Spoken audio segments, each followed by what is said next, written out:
What's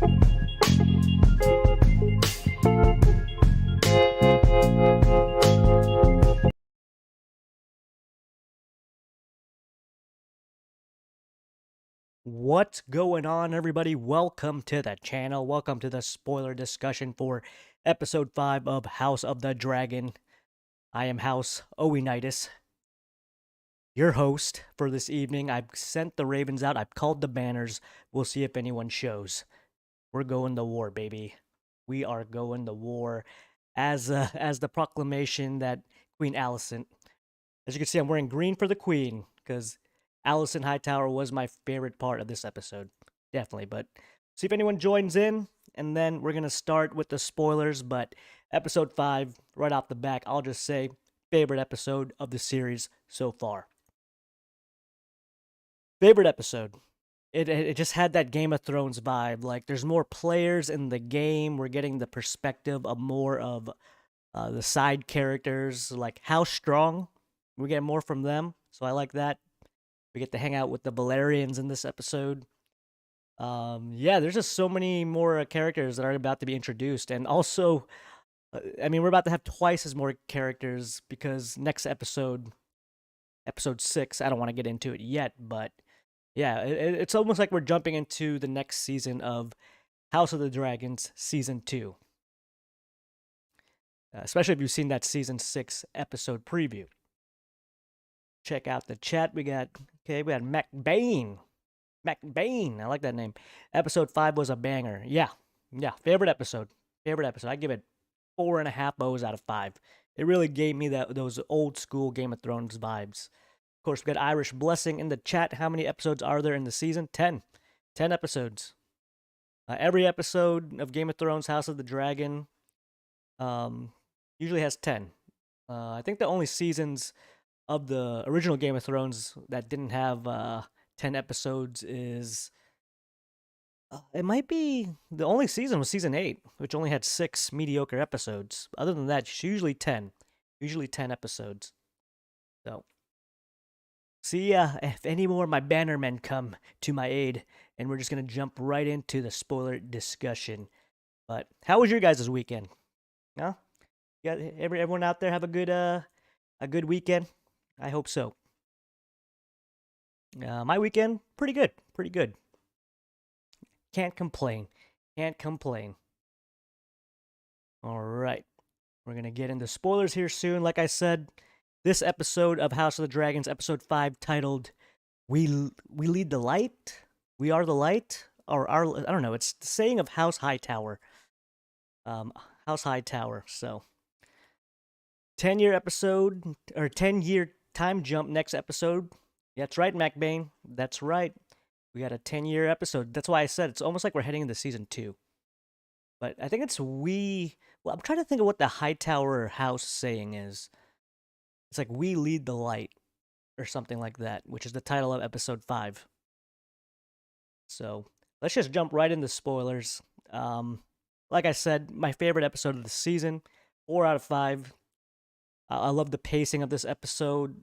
We got a lot of good cinematic views of like the ships with the dragons flying over King's Landing. I love that. It's crazy how this show looks. I mean, I'm gonna compare this. I'm gonna compare House of Dragons to another fantasy show out there, which is Rings of Power, which I've not yet caught up on. But this episode alone looks 10 times more better than the Rings of Power so far. As glossy and as pretty as the Rings of Power looked those first 2 episodes, even though there were 2 very mediocre, boring episodes. Like this one episode, episode 5, just, I mean, it blows the budget out of the water in terms of production quality and the way it looks, sounds, feels.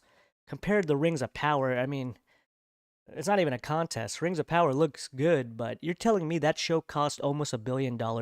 Get the hell out of my face with that. There's something going on. No way that show cost almost $1 billion. But I digress. Let's get into spoilers for episode 5 of House of the Dragons.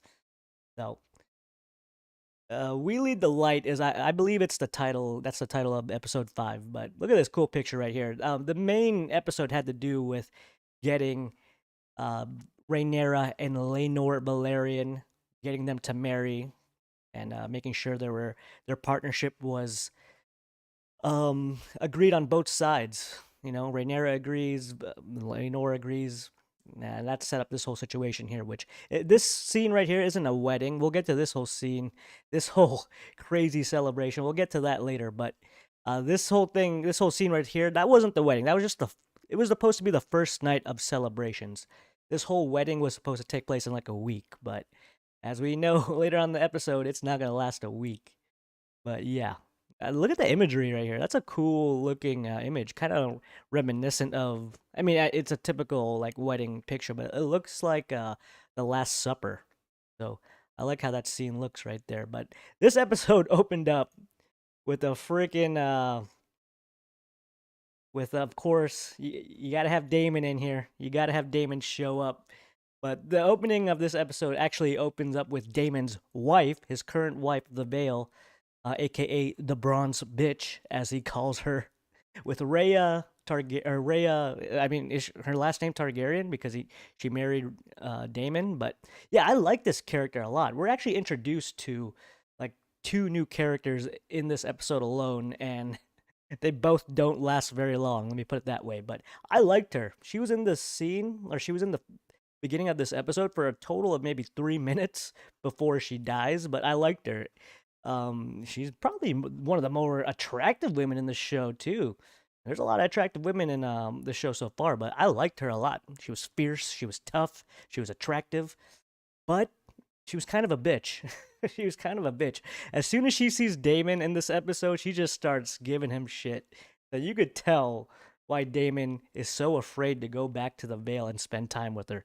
As soon as she sees Daemon, it's on sight. She's just hitting him with the insults. But it's not for nothing. It's not for nothing because Daemon ends up killing her. And then you know, frames it to be an accident as we find out later in the episode. Uh she gets buckled off her horse and her face gets smashed in by Daemon with a rock, which if he was going to get away with murder, like especially in that scenario of having just an accident by horse, her getting buckled and then dying. Why didn't he just snap her neck? I mean, I'm no murderer or anything, but that's the way I'd do it. I wouldn't smash her face in with a rock. I'd like snap her neck to make it legitimately look like an accident. But that's how much he hates her.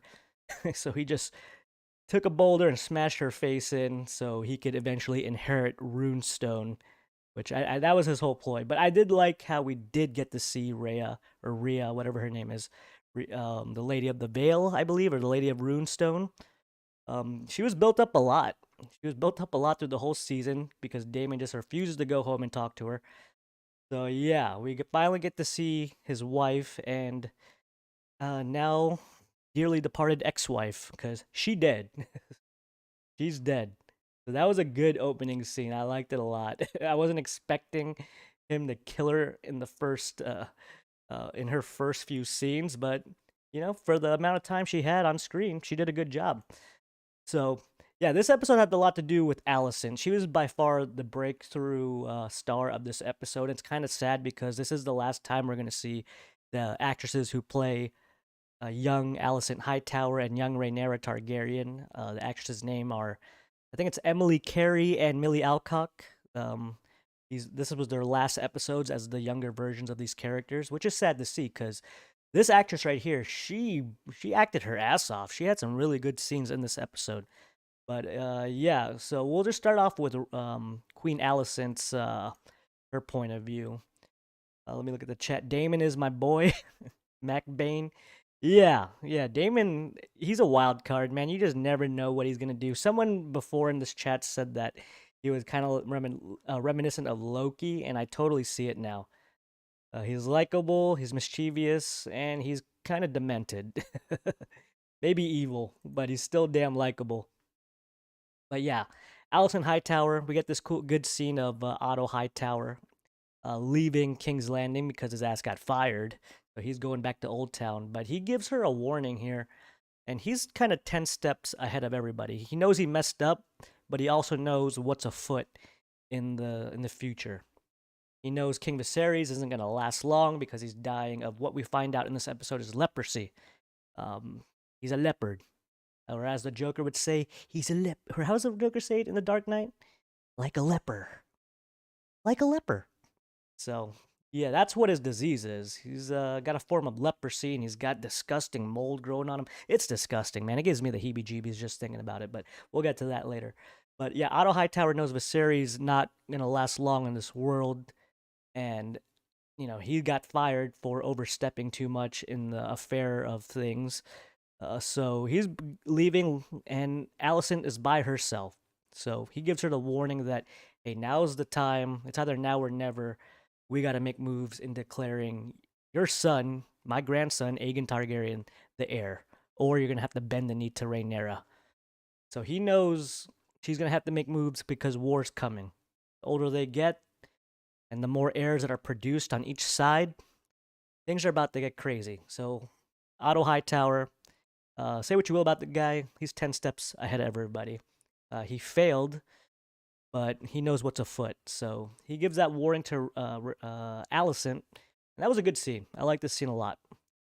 And so we're just going to get her point of view. So Alicent, before this scene right here with good old Kristen Cole, who had a lot to do this episode, she meets Larry Strong, the crippled guy. He's kind of feeding into rumors to her in a very, very subtle, almost like soft demeanor. Like he kind of snitches on Rhaenyra and how the Maesters did bring her Plan B, the abortion drink, because she lost her maidenhead, which is the word for virginity in Game of Thrones. The V card is called Maidenhead. She lost her maidenhead that night, and she kind of finds out from Larry Strong that Rhaenyra lied to her because they did see the Maesters bring her the abortion drink. So why would she need that in the middle of the night if she didn't get it on with somebody? So she wants to find out what the hell happened, and she has Larry Strong kind of feed that information to her in the Godswood, in the King's Landing, which we're always visiting that damn Godswood. Like that's her like number one spot to hang out. But yeah, she finds out from him that something happened that night, even though Rhaenyra lied to her face and said nothing happened. So she thinks it's Daemon. She thinks it's Daemon that she slept with. So she gets Kristen Cole, her uh, bodyguard, the King's Guard Kristen Cole, who she did sleep with, forcingly so. But yeah, she goes to him and she wants to get answers. But Kristen Cole, being the honorable knight that he is, assumes that Alicent knows that it was him. So he ends up confessing that it was him. So he broke his vow. He thinks he's gonna be punished by death, because he broke his vow, slept with the princess, which I guess is against the vow. You can't sleep with whoever you're protecting, even though it was against his will, pretty much. But yeah, he confesses. He just begs, or not really begs, but he just asks for a merciful death, which Alicent doesn't kill him. She acted really good this scene because she kind of realizes she could use him as an ally in the future, but at the same time, yeah, she just can't condemn the guy to death. Or yeah, that's how I saw the scene at least. But she did some really good acting. I liked I liked her a lot this scene. And this whole scene comes again to play later for Alicent sparing good old Kristen Cole. But meanwhile, we got Rhaenyra and Viserys. They're traveling to High Tide, which is the lair of the Velaryons, to meet up with the Velaryon family and make it official, you know, to both Corlys and Viserys, like, hey, we want to wed our two children. So Viserys and Rhaenyra, they make it out to High Tide, which I like seeing High Tide. I like Corlys Velaryon. I like his little lair. You could tell he's a very proud man because he has like trinkets and souvenirs of all of his battles and travels. But he's a very proud man. So that comes into play when King Viserys arrives in King's Landing, or not King's Landing, High Tide. There's no royal There's no royal welcome for him. It's kind of disrespectful, actually. Usually, when the king arrives, you have like all your servants and everyone lined up, all the royalty lined up to greet the king. They arrive on High Tide, and there's nobody. There's Corlys Valerian, or not Corlys Valerian, his son Laenor, and Joffrey Longmouth, I believe his name is, and they're practicing with swords, or you know, they're practicing with swords, but they also practice with swords in another way, and we'll get to that in a little bit. But yeah, there's no one there to greet them, so it was kind of disrespectful. But they kind of make amends here. They offer Laenor, which is the second son of the Valerian family instead of the oldest, and Corlys Valerian thinks that maybe Viserys might not agree to that, but Viserys agrees right away. Um, we start noticing Viserys is even in more pain than ever before as he's doing this whole voyage to High Tide. So this was a good scene. We get to see the perspective of Corlys Valerian as well and his wife Rhaenys, and they're happy that Laenor is going to be wedded off to Rhaenyra. And there's also they also talk about how they know Laenor is a little different, and Corlys, being a good father that he is, thinks it's just a phase. He thinks it's just a phase, but no, it's not. So we'll go to this scene right here with Rhaenyra and Laenor agreeing to marry each other because she knows that Laenor likes guys. He likes dudes, and she knows, or he knows, that she's got other ambitions as well or other plans to not. So they kind of just have a mutual understanding of where their roles are to be in this whole marriage. Like, hey, we're married, but at the end of the day, you could do what you want to do, and I could do what I want to do. What's important is that we stay married, because I'm going to be queen. So we need to be strong together. But what we do in our own time, you could do what you want to do, I could do what I want to do. Kind of like that. So you think everything's going to be good. Smooth sailing from there. Right? Smooth sailing from there. So after everything's agreed upon on High Tide, we get this scene with Criston Cole professing his love to Rhaenyra. He kind of comes out of nowhere and confesses his love to Rhaenyra. Maybe because Queen Alicent knows that he slept with Rhaenyra, so he thinks he's maybe living on borrowed time, and that they might use that against him. But he professes his love with Rhaenyra. He wants her to go away with him to Essos, and just to just to live like a whole new life. Come with me to Essos, run away together, be lovers. We can do what we want. But Rhaenyra, she's so deep in the game, she's ready to be queen.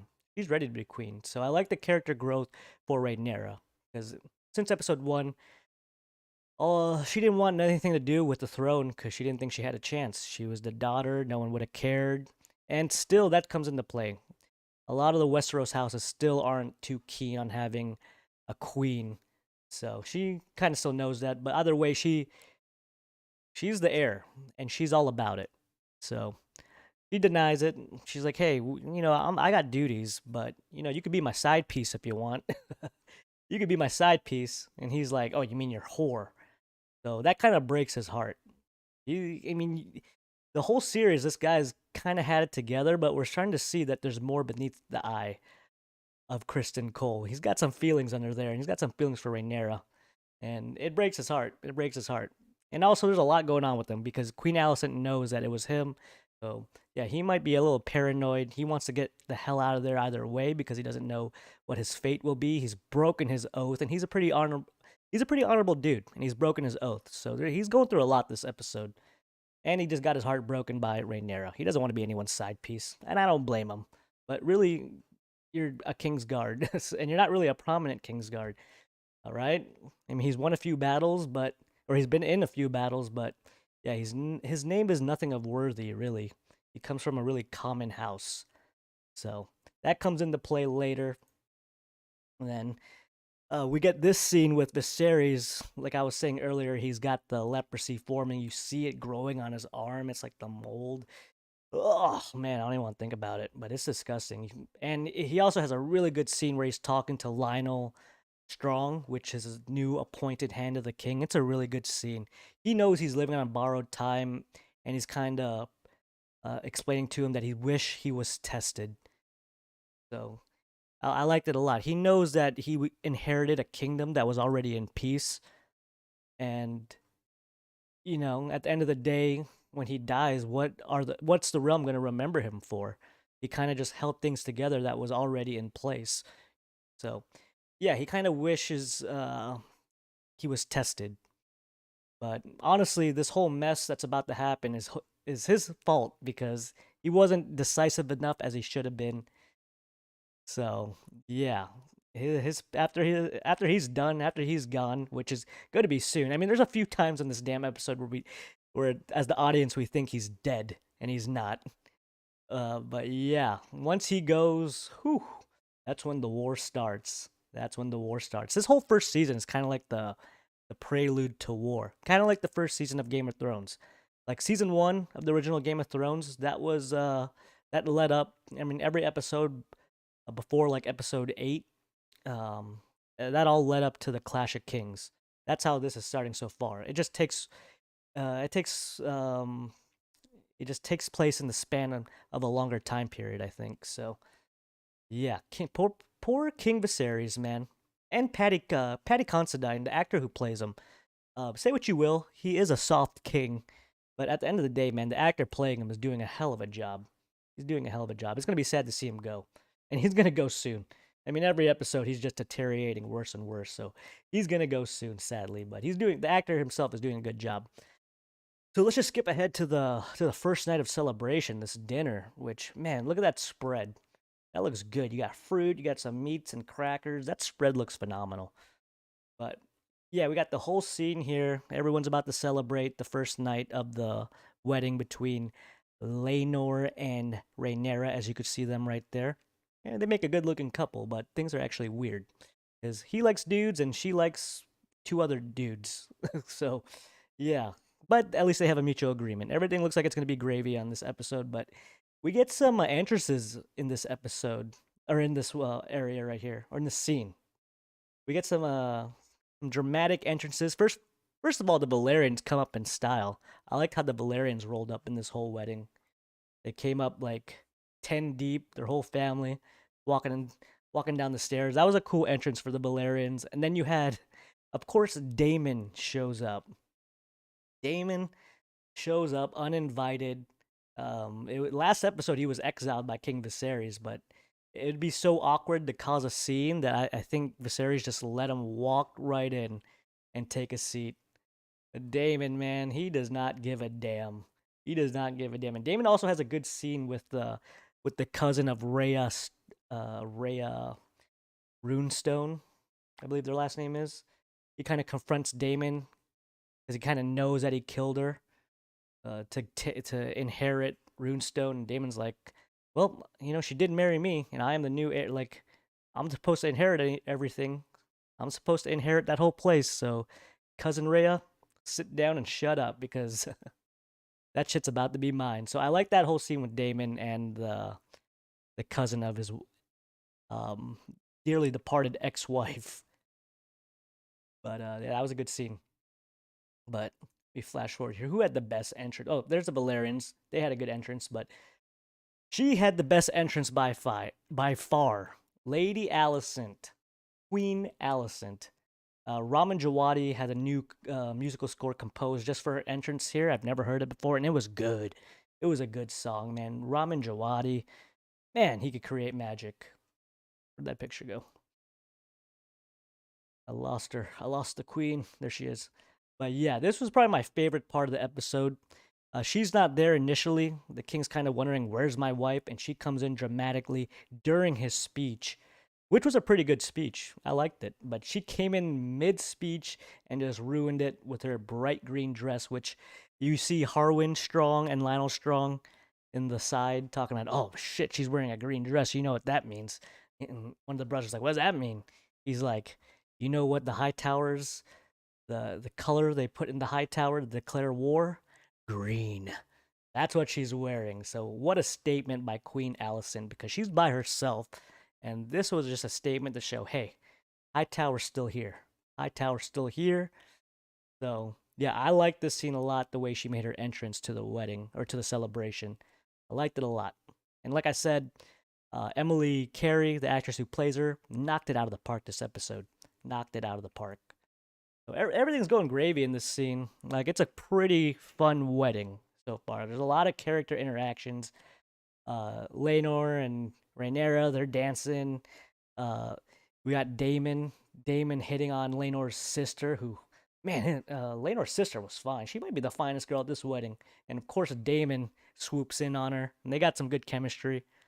I hope this actress plays the older version of this character, because we only see this version of what's her name? Is it Lena? I'm not sure what her name is, but yeah, we only see her once. So I hope they keep this actress.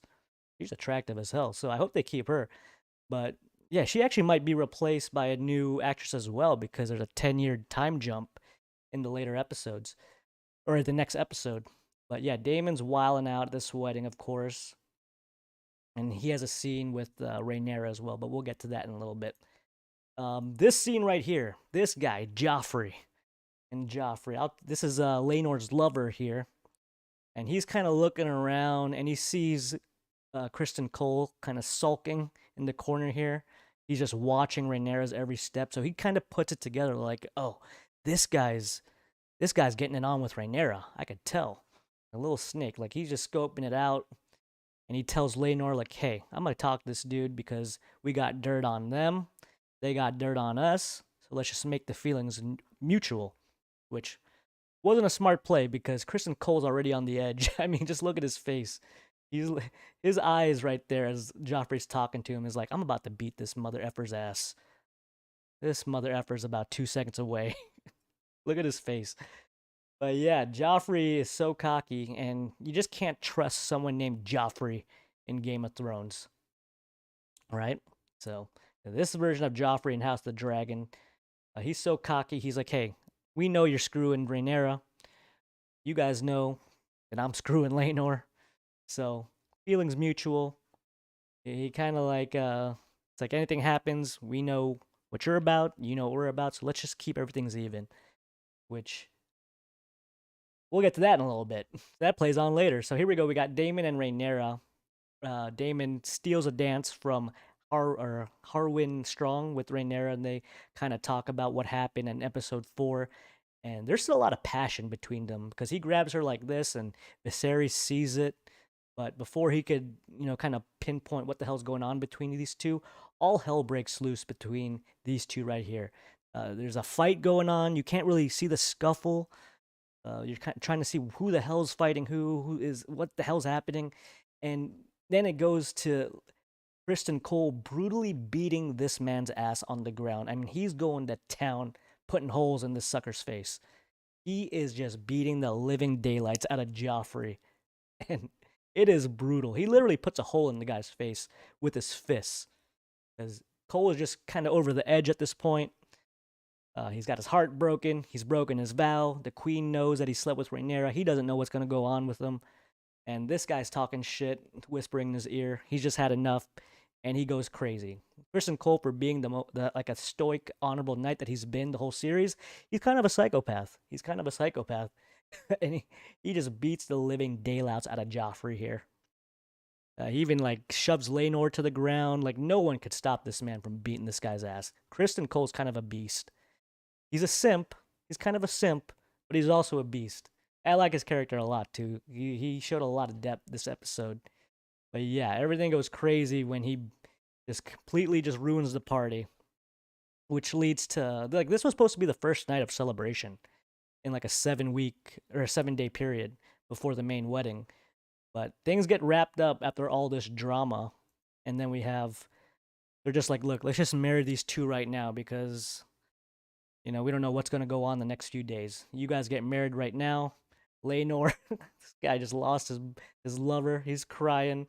Rhaenyra, I just saw Kristen Cole, her knight, who she does have feelings for and cares a lot about. He's kind of went off the edge, so she's sad about that. So this whole celebration has just been ruined, it's Game of Thrones. I mean, this is called the Green Wedding. Of course, there's the Red Wedding with Robb Stark and his forces getting betrayed and brutally annihilated. And then there's the purple wedding with Joffrey getting poisoned. This one's called the green wedding, and this was the least gruesome, or least in terms of like the effect on the story. This is the least impactful one out of all those three, out of the three weddings so far. There've been some weddings where nothing happened in Game of Thrones, but the red wedding, purple wedding, this wedding, this is in third place in terms of gruesome Game of Thrones weddings. But either way, we at least we had one death. It's two deaths shy of being worthy of a Dothraki wedding, right? Because according to what is it? According to Dothrakis, a wedding without three deaths is considered a dull affair. So this one missing a few, but yeah. And in terms of the Game of Thrones weddings, if you want, maybe I'm a sadist, but I get so much joy watching reactions for the Red Wedding. Like, I'll YouTube reactors react to the Red Wedding episode and just watch them completely lose their minds and cry. It makes me laugh so much. It makes me laugh so much. It is a shocking scene. I knew it was coming, and it still shocked the hell out of me. But just seeing people who had no idea just have their hearts completely ripped out of their chest and have it on camera, something about that just makes me laugh. It's so fun to watch Red Wedding reactions. But yeah, so after everything that happened in the wedding, these two just get married right off the back. So that's that. They're wed. And poor Kristen Cole, man, he's like, damn it, what the hell did I do? I'm losing my damn mind. He's gonna kill himself. He's gonna do what is the thing? Like the Japanese samurai thing? Like when they dishonored themselves, they, put a blade in their heart. He's about to do the same thing. He's like, man, I've broken my vows. The queen knows I banged the princess. Rhaenyra broke my heart. Wants me to be her whore, not her lover or whatever. And I just beat the shit out of the new or the prince's boyfriend. So he's just gonna end it at the God's Wood right away. And of course, Alicent comes in to save the day before he could finish the job. So what was once Rhaenyra, like almost her most trusted ally, other than Alicent at one point, which Alicent just completely doesn't trust Rhaenyra anymore because she's been lying to her. Out of all the branches she's extended to, keep being Rhaenyra's friend, she realizes, Rhaenyra is she's gonna do her own thing and she's gonna lie to me. Like, we're not really that close anymore if she can't even tell me the truth when I was on her side. So yeah, Alicent sees this.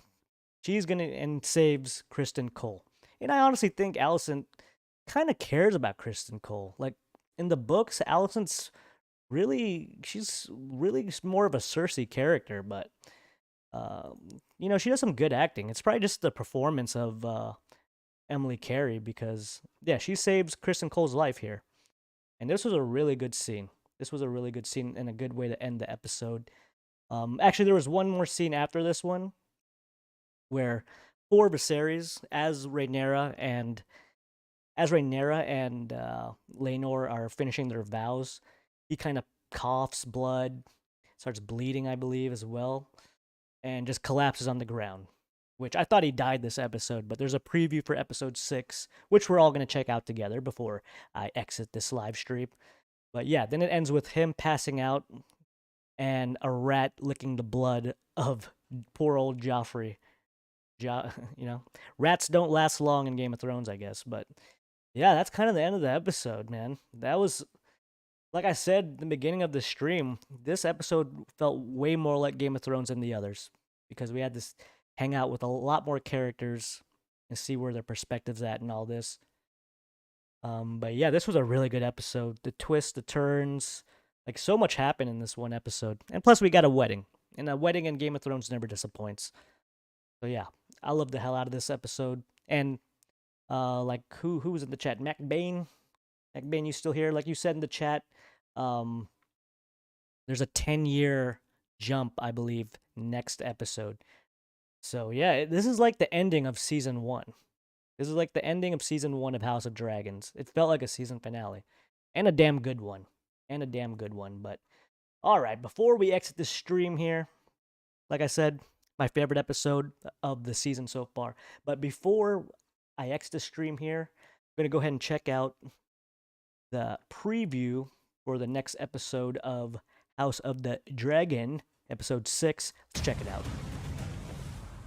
We should address the latest developments in the Stepstones, my lords. Where, I wonder, is our Prince Daemon? Oh my god. Ago, and he has since left the region He looks like a undefended. corpse. We have left undefended.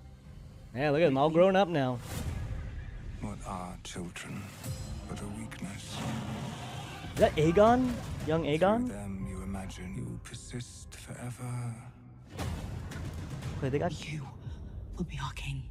That's gotta be Aegon. We are the blood of old Valyria. But for them, you surrender what Little you baby should dragon. not. A father compromised by the acts of a son. There's so much more new kids now. Look at all the One kids from child both like that is a houses. mistake. To have 3 is an insult. People have eyes. The consequences of an allegation like the one you twirled. I can't believe Viserys actually made it this long. Dracarys.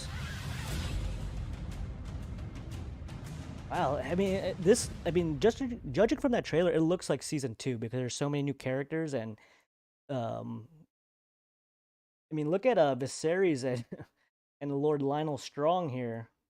Like even Lionel Strong's kind of balding now. Where, I Look wonder. at him. Like he had like some nice long hair. Now look at him, he's going bald. And poor Viserys, man. He just looks like the Crypt Keeper. He looks like the goddamn Crypt Keeper. Oh my god, I can't believe he lasted this long.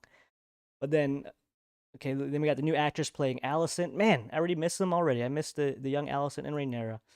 But I hope these actresses, the newer ones replacing them, pull out the job. And then we have all their kids. Like, there's a lot of, like, I assume Rhaenyra's had kids at this point. Alicent's had kids at this point. It also looks like, what's the Valerian daughter's name? Rhaenyra? It's not Rhaenyra. It's Laena? I think it's just Laena. It looks like Laena and Daemon have kids as well. Where's that shot? Oh my god, here's... I gotta quit looking at this. Look at Viserys, man. Every time I see him, it makes me feel bad. Look at him. Jeez, Viserys, you just gotta call it a night, bud. You just gotta go... You gotta call it a night. But where's that, There we go. So, there's Daemon, and that's gotta be grown-up Laena. So, they marry. Daemon's got the long hair again. They got kids. Oh, look at this. Okay, so we got Daemon riding his dragon, Caraxes, and that's got to be Rhaenyra on her dragon. Or is that Laena on her dragon? That's a big-ass dragon. Look at the size of that wing. Oh my god. That's got to be Laena, right? That doesn't look like Rhaenyra. It kind of looks like Laena on the dragon. So, yeah.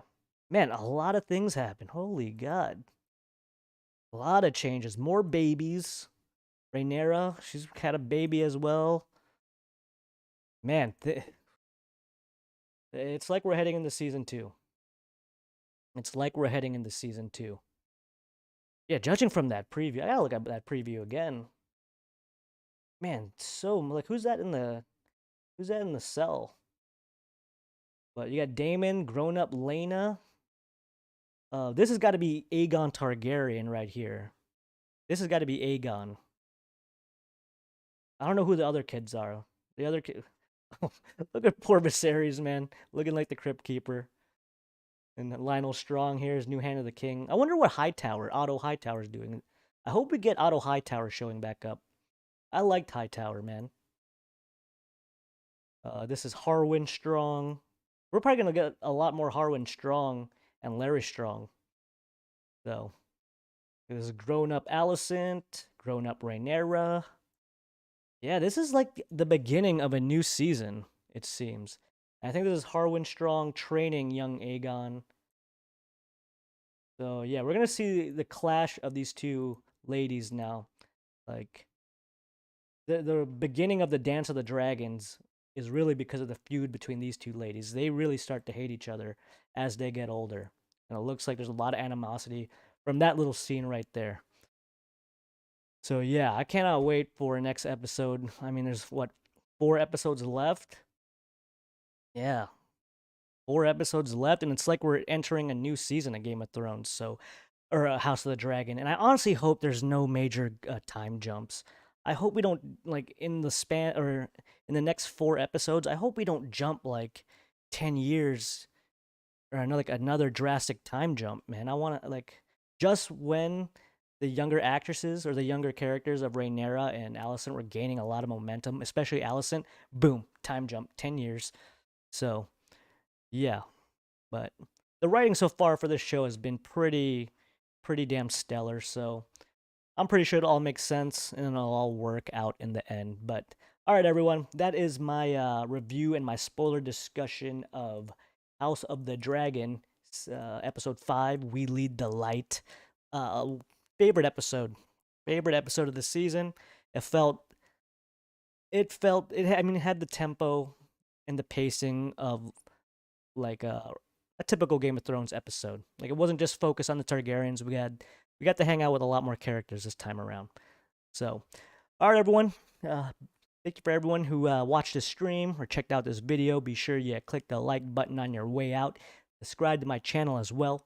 And remember, every Monday, I usually do have these House of the Dragon spoiler discussions. So be sure to check it out every Monday around 8, 7, somewhere at nighttime, Pacific time.